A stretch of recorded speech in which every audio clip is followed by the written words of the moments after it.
I'm a huge Chuck E. Cheese fanatic. I use the sites under the name Cheese Fan 101. I used to work there. I still have the Pascal outfit in the closet, along with several plastic spiders, a Coca-Cola souvenir cup, and a big old bucket of plastic pasta that cost thick 6,000 tickets. There's something you should know. I worked at the place from 1995 to 1997, when things took a strange turn for the worst. Indeed, the cheese, as we call it in the biz, is not all that it's cracked up to be. Eggs. Listen carefully, because I don't want to frighten you. I know you're easily scared, and this story is easily going to make you lose your sanity because of how much has been covered up by Chuck E. Cheese Corporation over the years. The training videos they showed us were a little odd to say the least. I had filled an application through AOL Instant Messenger when it was just an up-and-coming technological marvel, and I was approved almost immediately for a minimum wage position. Make the dough, cook the pizza, butter it up, deliver, service with a smile. Or so I thought. Indeed, I loved going in there and seeing the little rascals playing it in the ball pen, swinging about in their pirate ship game, winning tickets and collecting various prizes. Some may, some say the only prize I tried to win was my mortal sanity. After all was said and done. Some say the only prize I tried to win was my mortal sanity after all was said and done. I first knew something was off when I saw the training video.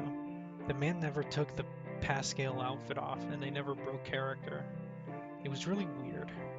A character named P. Farnabas Q. Cheese was seen in the background, but never interacted, nor were they ever included in the original Cheese lineup.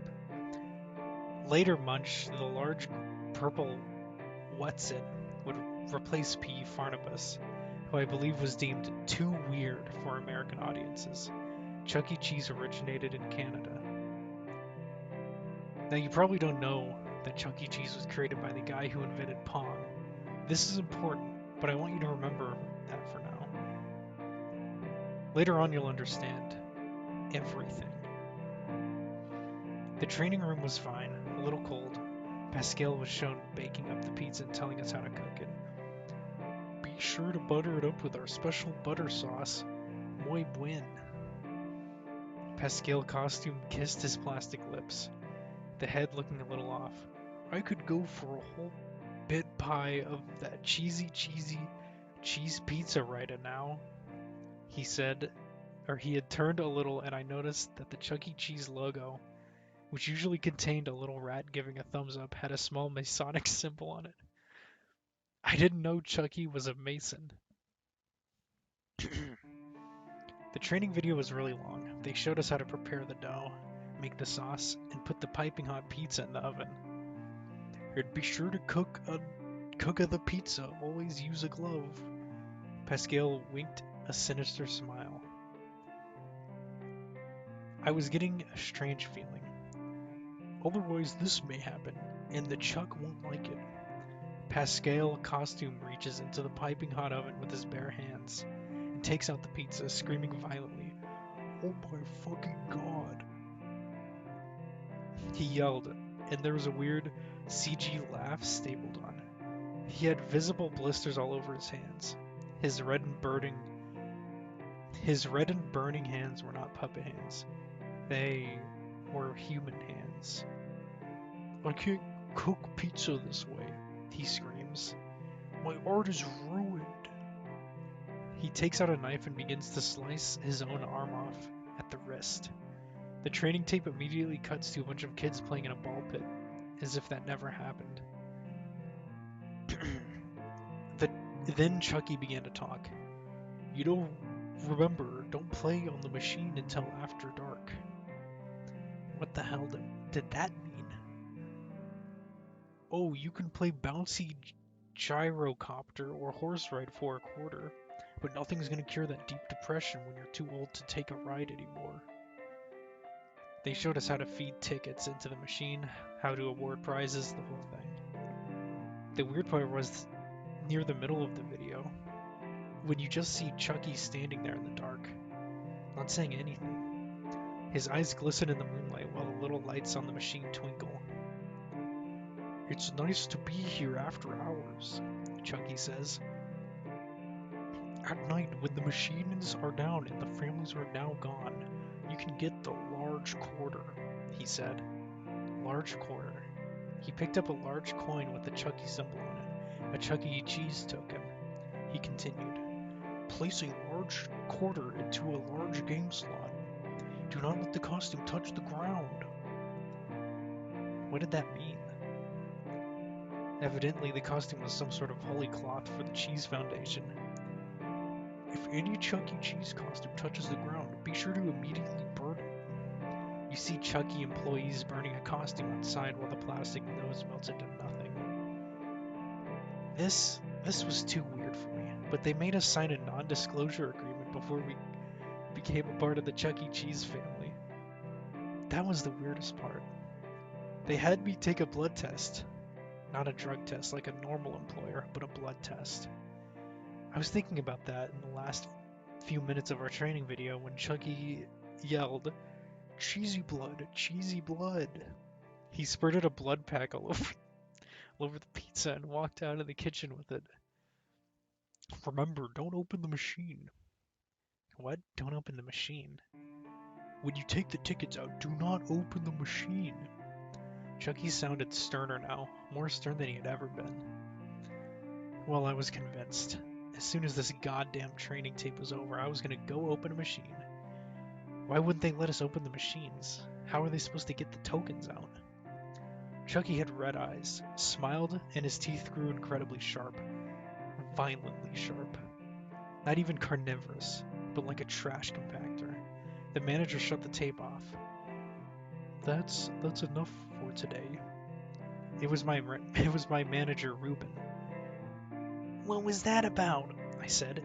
"Didn't you like the video?" He laughed. "They do things a little bit different in Canada. Different humor style. But don't worry, the Cheese Foundation is all American." "You're putting blood in the pizza," I yelled. "Blood in the pizza? That's a violation of so many laws I can't even count. Tell you what, come back tomorrow and we'll sort this all out." He quickly pulled the training video out and put it in a black slipcase that was unmarked. "Come back tomorrow," I said.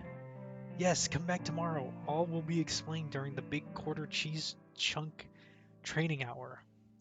He physically pushed me out the front door, forcing me to leave with a big gulp and an orthopedic back pillow behind. What? Oh, okay. Forcing me to leave my big gulp and orthopedic back pillow behind. That night I had a nightmare about the manager putting blood in the pizza for some Masonic ritual involving various doppelgangers of the Cheese Friends. I was gonna have to do it. I was going to break into Chuck E. Cheese and finally figure out what the heck was going on. I got on a black nightsuit, some goggles, and a pair of non-slip sole shoes. While I was breaking and entering, the pizza kitchen can be quite greasy in the late hours, and I didn't want to trip and fall.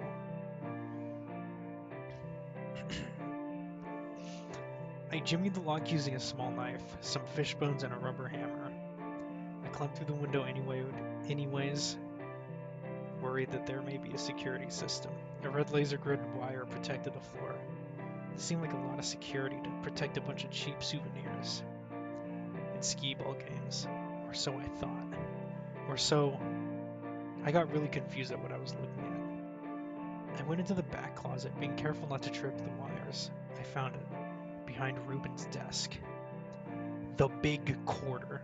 I picked it up and silently crept over to the other side of the room. The quarter was heavy and had burn marks all over it. Why the heck would the Chuck E. Cheese Corporation mint something like this? I saw the slot behind the back wall. I put it in. All the machines turned on immediately. All of the rides began to move in unison. The entire thing was lit up all at once. You could probably see it from miles away. The car rides honked, the slot machines rolled, the animatronic puppets began to dance at a rigorous pace. as though they were going to break. I took out my screwdriver and began to unscrew the machine. The chicken machine, my favorite game. I unscrewed the 4 main screws and popped the top off. What I saw next shocked me to the very core of my being, and I will never forget it. To my horror, there was a dead Chuck E. Cheese employee inside.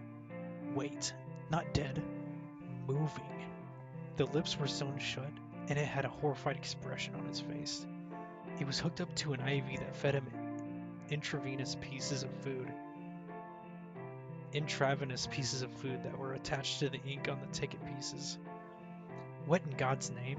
The words "ut in honestus sacrifice Casio" were burned into his chest. Later I found out that meant an honorable sacrifice to the cheese.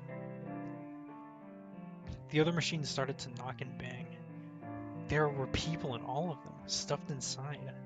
I didn't have a chance to save them because something happened next that truly terrified me. The characters, they were human. I know what you're thinking, it's just a suit. It wasn't a suit. That was their skin. A furry rat man walked out with a crooked nose and a hobbly, warped teeth. He looked sinister and his cap wasn't even well-fitting.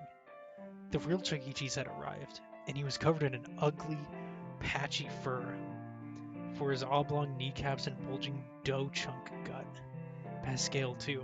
The Italian man leered at me angrily, holding a ladle covered in what I hope to God was just pasta sauce. And the others. Jasper T. Jowls, a crying dog-faced man whose skin looked like a worn-out leather shoe. His banjo was missing strings and his suit was ill-fitting. Helen Hinney, whose bloody chicken wings had glued-on feathers and sewn-off beak. And Mr. Munch, whose fur was so strong and thick that you could barely see anything but his oversized, glossy human eyes. Blood in his purple whiskers, and when he opened his mouth, an endless gullet filled with all kinds of... what the fuck? Esophageal bacteria that clung to the sides of his sickly skin. He leered at me with a look. "Please the cheese," he said.